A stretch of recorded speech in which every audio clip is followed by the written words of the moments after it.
यथार्थ में हमारे मन में बड़ी जल्दीबाजी रहती है।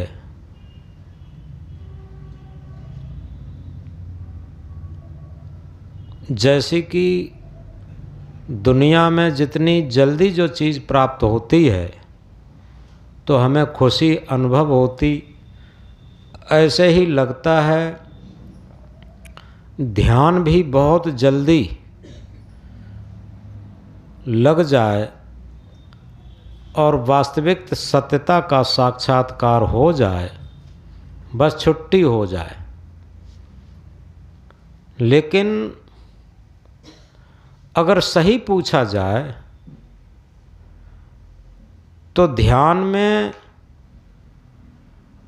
जीवन का पैठ बदलना है, मन का पैठ बदलना है, और जितनी जल्दी मन का पैठ बदल जाए उतनी ही जल्दी ध्यान में प्रवेश हो सकते, ध्यान में स्थित हो सकते।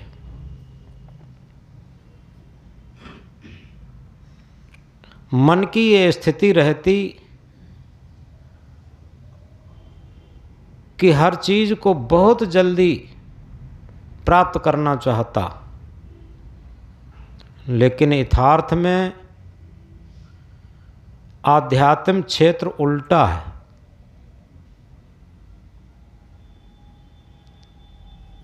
सदगुरु कबीर साहब ने एक जगह कहा है, अवघट चले सो निज घर पहुँचे,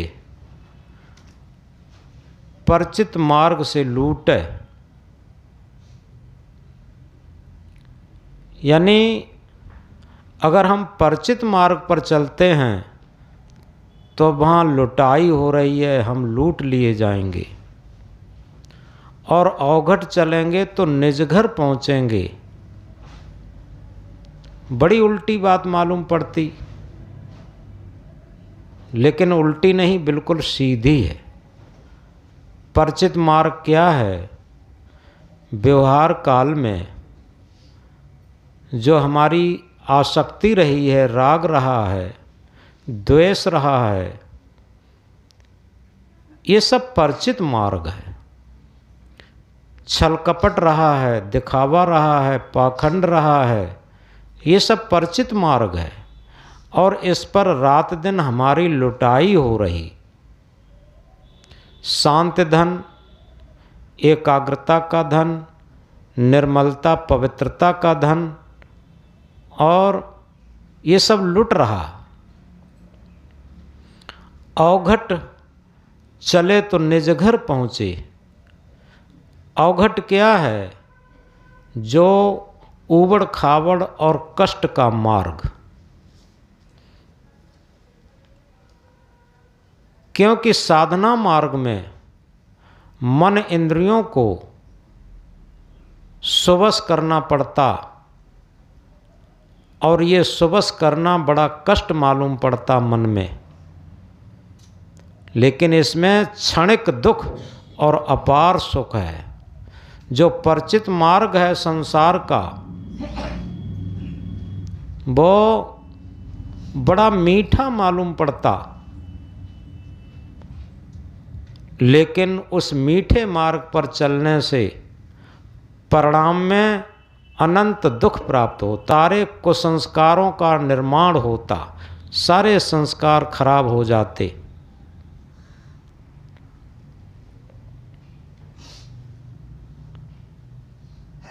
एक छोटी सी बात याद आ गई इसी बीच।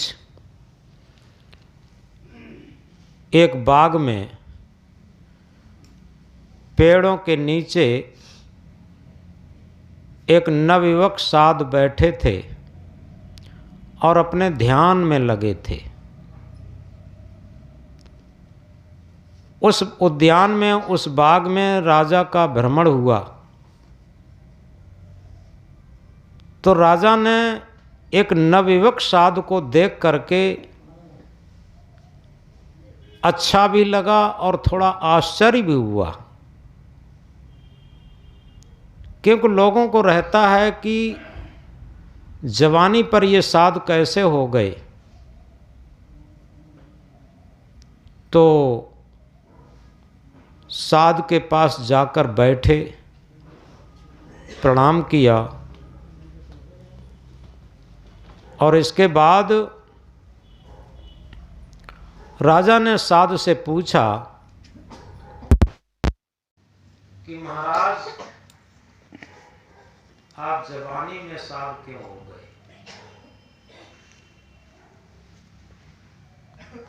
अरे आपके घर पर कोई कमी हो हमें बताएं, आप हमारे राजभवन में चलिए, सारे सांसारिक भोग उपस्थित कर देंगे और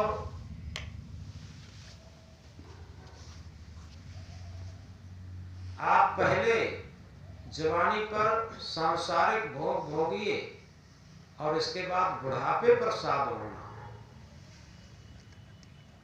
यह राजा ने साध से बात कही। साध ने प्रत्युत्तर में कहा कि महाराज, हम तो चल तो सकते हैं आपके साथ, लेकिन एक शर्त है। राजा ने कहा, क्या शर्त है? कि शर्त यह है कि हमारी जवानी कभी भी बुढ़ापे में न बदले, हमारी इंद्रियां सारे संसार का उपभोग करती हुई कभी इनके अंदर छीणता न आए और हमारा शरीर कभी जर्जर ना हो।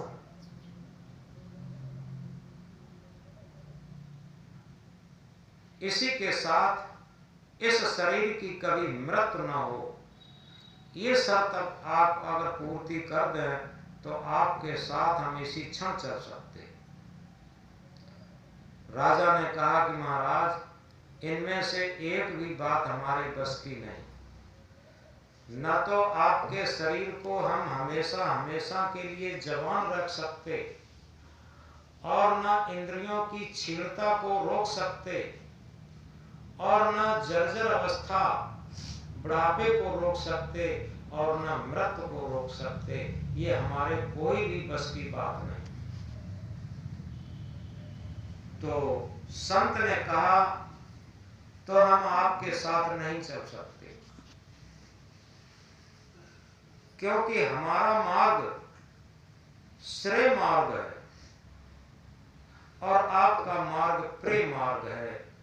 जो कठोपनिषद में कहा है, प्रेम मार्ग और श्रेय मार्ग। प्रेम मार्ग है सांसारिक भोगों का मार्ग, मन इंद्रियों की लोलुपता का मार्ग, जो मन को प्रिय लगता है, ये प्रेम मार्ग है, भोग मार्ग। और श्रेय मार्ग है योग मार्ग, जो ऊर्ध्वमुखी होना है, जिसमें सारी मन की वासनाओं को छोड़ करके मन निर्मल पवित्र बना करके और ध्यानस्थ होना है, आत्मस्थ होना है, परमात्मस्थ होना है। ये श्रेय मार्ग है। तो हम अपने श्रेय मार्ग को नहीं छोड़ सकते। राजा बहुत प्रभावित हुआ और इसी को सदगुरु कबीर साहब ने कहा है, औघट चले तो निज घर पहुंची। ये औघट मार्ग है, ये परिचित मार्ग नहीं है, ये औघट मार्ग है।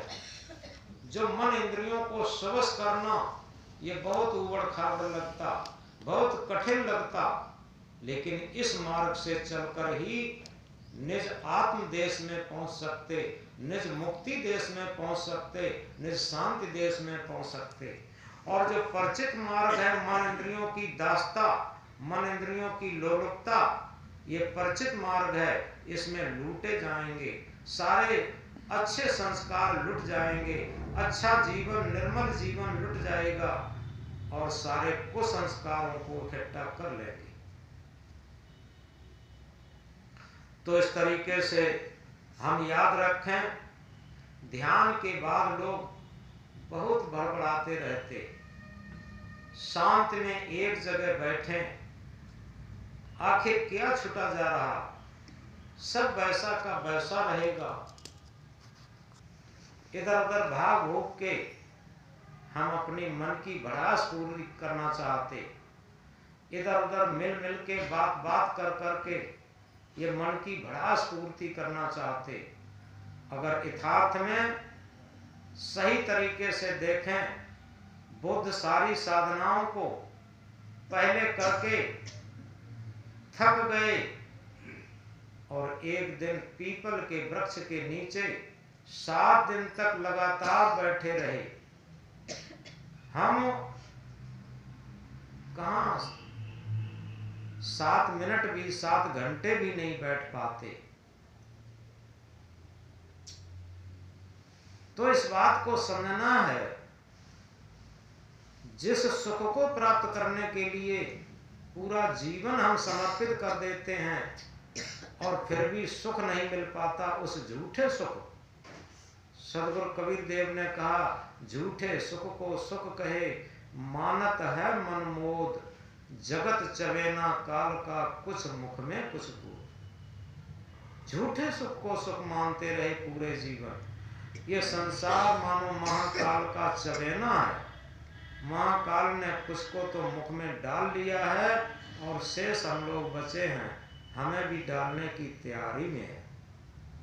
हम किस गफलत में सो रहे हैं, क्या ठेका लेकर के आए। तो इसलिए हम इस बात को गहराई से समझें, जिस मन के सुख के पीछे दौड़ रहे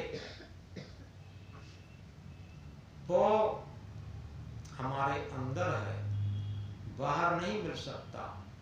इसलिए